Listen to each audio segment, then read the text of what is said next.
आगमन का पहला सप्ताह, शनिवार। पहला पाठ यिर्मयाह का ग्रंथ, अध्याय 1 पद संख्या 4 से 8।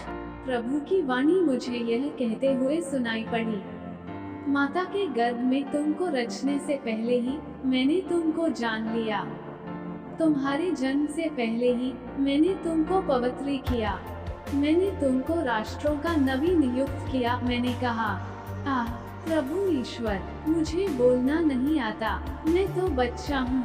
परंतु प्रभु ने उत्तर दिया, यह न कहो मैं तो बच्चा हूँ। मैं जिन लोगों के पास तुम्हें भेजूंगा तुम उनके पास जाओगे, और जो कुछ तुम्हें बताऊंगा तुम वही कहोगे।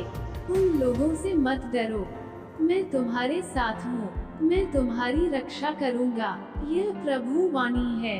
सुसमाचार संत लूकस अध्याय 10 पद संख्या 1 से 6। इसके बाद प्रभु ने अन्य 72 शिष्य नियुक्त किए, और जिस जिस नगर और गांव में वे स्वयं जाने वाले थे, वहां दो दो करके उन्हें अपने आगे भेजा।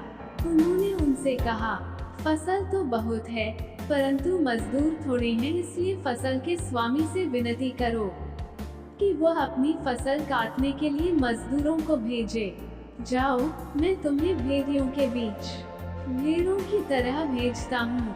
तुम न थैली, न झोली और न जूते ले जाओ, और रास्ते में किसी को नमस्कार मत करो। जिस घर में प्रवेश करते हो, सबसे पहले यह कहो, इस घर को शांति। यदि वहाँ कोई शांति के योग्य होगा, तो उस पर तुम्हारी शांति ठहरेगी, नहीं तो वह तुम्हारे पास लौट आएगी। उसी घर में ठहरे रहो, और उनके पास जो हो वही खाओ पियो, क्योंकि मजदूर को मजदूरी का अधिकार है। घर पर घर बदलते न रहो। जिस नगर में प्रवेश करते हो और लोग तुम्हारा स्वागत करते हैं, तो जो कुछ तुम्हें परोसा जाए वही खा लो। वहाँ के रोगियों को चंगा करो, और उनसे कहो, ईश्वर का राज्य तुम्हारे निकट आ गया है। परंतु यदि किसी नगर में प्रवेश करते हो और लोग तुम्हारा स्वागत नहीं करते, तो वहाँ के बाजारों में जाकर कहो, अपने पैरों में लगी तुम्हारे नगर की धूल तक हम तुम्हारे सामने झाड़ देते हैं। तब भी यह जान लो कि ईश्वर का राज्य आ गया है।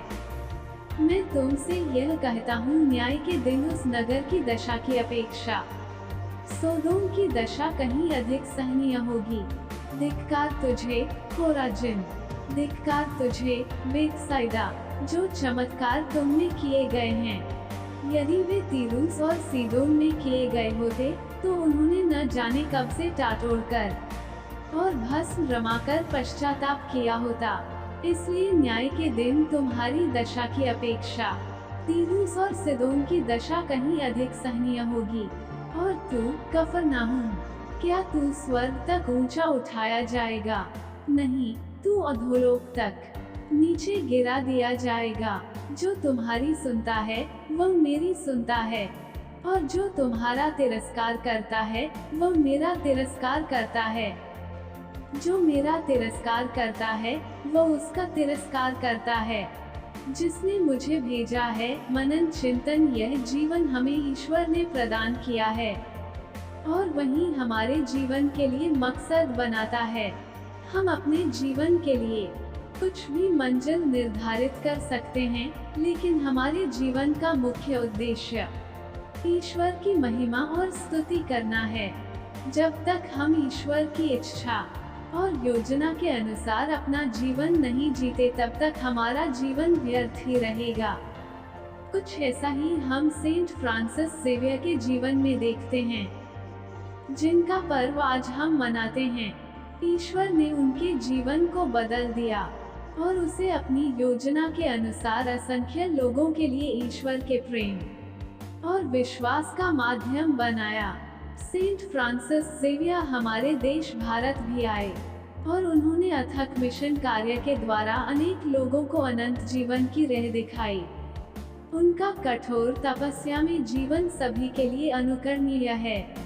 आज ईश्वर हमें हमारे जीवन यात्रा पर मनन चिंतन करने के लिए बुलाते हैं। क्या मैं ईश्वर अपने जीवन में ईश्वर की ओर जा रहा हूँ या ईश्वर से दूर?